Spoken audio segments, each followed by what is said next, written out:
আউশগ্রামে তৃণমূল মহিলা কংগ্রেসের সম্মেলন। ধীরে ধীরে এগিয়ে আসছে অষ্টাদশ লোকসভা নির্বাচন। নিজ নিজ সাংগঠনিক ক্ষমতা অনুযায়ী প্রতিটি রাজনৈতিক দল শুরু করে দিয়েছে প্রস্তুতি। চলছে দেওয়াল লিখনের কাজ, বিভিন্ন আঙ্গিকে চলছে জনসংযোগ। তারই অঙ্গ হিসাবে 24শে মার্চ আউশগ্রাম 2 নম্বর মহিলা তৃণমূল কংগ্রেসের ডাকে গেরায়ে অনুষ্ঠিত হলো মহিলা সম্মেলন। সৌজন্যে আউশগ্রাম 2 নম্বর ব্লকের তৃণমূল ব্লক সভাপতি লালন শেখ। প্রচণ্ড গরম এবং রোজার উপোসকে উপেক্ষা করে সম্মেলনে ভিড় হয় যথেষ্ট। 100 দিনের বকেয়া আবাস যোজনা সহ বিভিন্ন ক্ষেত্রে কিভাবে কেন্দ্রের বিজেপি পরিচালিত সরকার এই রাজ্যের গরিব মানুষদের সঙ্গে বঞ্চনা করে চলেছে তথ্য সহকারে সেটি প্রত্যেক বক্তা তুলে ধরেন এবং আসন্ন লোকসভা ভোটে বোলপুর লোকসভা কেন্দ্রে তৃণমূল কংগ্রেস প্রার্থী অসিত মালকে বিপুল ভোটে জয়যুক্ত করার জন্য আহ্বান করেন। আউশগ্রাম 2 নম্বর ব্লক তৃণমূল সভাপতি লালন শেখ বলেন, দিদি সর্বদা সাধারণ মানুষের জন্য, মহিলাদের জন্য দিনরাত পরিশ্রম করে চলেছেন। লোকসভা ভোটে আমাদের দলীয় প্রার্থী যাতে কমপক্ষে 20,000 ভোটের লিড পান, তার জন্য প্রত্যেক কর্মীকে সচেষ্ট হতে হবে। মহিলা মহাসংঘের রাজ্য সভানেত্রী মুনমুন দাস তার সংক্ষিপ্ত বক্তব্যের মাধ্যমে মমতা ব্যানার্জি রাজ্যের মহিলাদের জন্য কী কী কাজ করেছেন সেটা তুলে ধরেন। পরিতোষীলের রিপোর্ট, সোজাকথা নিউজ, পূর্ব বর্ধমান।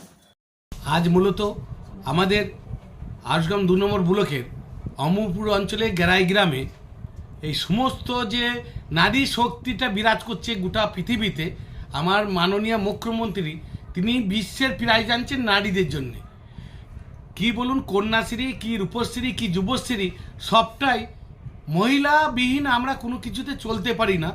আমাদের ওই যে অর্শুকে বধ করতে সেও নারী ছিল।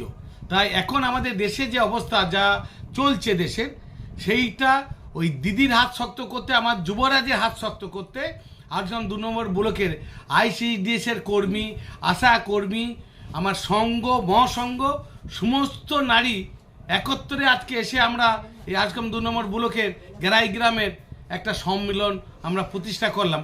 যেমন সম্মেলনে প্রেজেন্ট ছিলেন আমার রাজ্য স্তরে আমার মুনমুন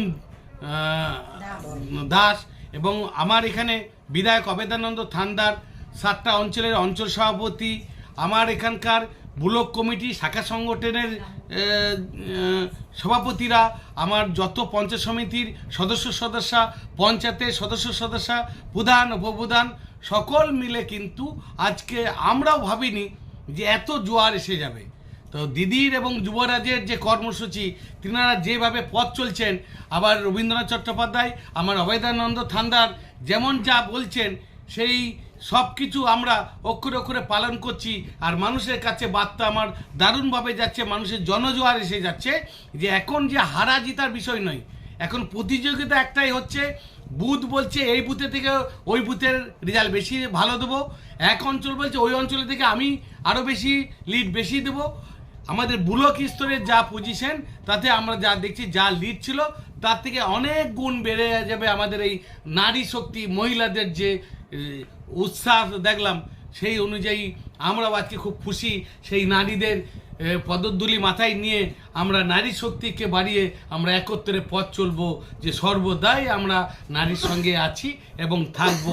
দিদি যেমন বলছেন গরিবদের পাশে আছি এবং তার জন্য যদি আমাকে মানুষের জন্য জীবন দিতে হয় রাজি আছি।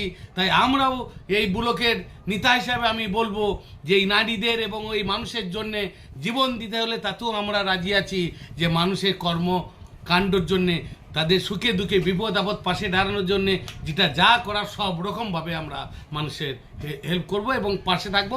মামাটি মানুষের হাত শক্ত করতে, জোড়া ফুলে ভোট দিতে, বিপুল ভোটে জয় জয়কার করতে আমরা এগিয়ে এসেছি এবং থাকবো। এটা কি মূল লক্ষ্য মহিলা সম্মেলন করার সামনে, লোকসভা ভোটকে সামনে রেখে? অবশ্যই, মূলত আমাদের যেটা পার্টির কর্মসূচি, যেভাবে আমাদের সারা দেশের যা চলছে, ইডি আর সিবিআই দিয়ে যে মানুষকে ধুমকি চুমকি যেভাবে ওকে আমরা কখনোই জানি না যে ইলেকশন ডিক্লার হলেও যে এক মুখ্যমন্ত্রীকে অ্যারেস্ট করে। আমরা তো এই নতুনত্ব দেখছি যে দেশের যা অবস্থা, শুধু মানুষকে ঘাবড়িয়ে মানুষকে বিপদে ফেলে তেনারা রাজ করবেন। শুভেন্দুবাবু কি বলছেন, কান্দিতে গিয়ে মুর্শিদাবাদে যা ভাষণ দিলেন, সেখানে আমরা হতবাক হচ্ছি। আমাদের দেশটা হিন্দু মুসলিম, দিদি ভাবেন হিন্দু মুসলিম কি গরিব কি বড়লোক সকলের ভাবনা। আর শুভেন্দু কি বলছেন, যে আমরা যদি আসি, আমরা ওখানে ওই যোগী আদিত্যনাথের মতো মুসলিমগুলোকে খেদারবো, কিন্তু দিদি এটা বলেন না, দিদি সকলের ভাবনা ভাবেন। তাই আমরাও সেই দিদিকে আমাদের ওই যুবরাজের কোটি কোটি প্রণাম এবং সালাম জানাবো যে ওনারা মাথার উপরে আছেন এবং থাকবেন।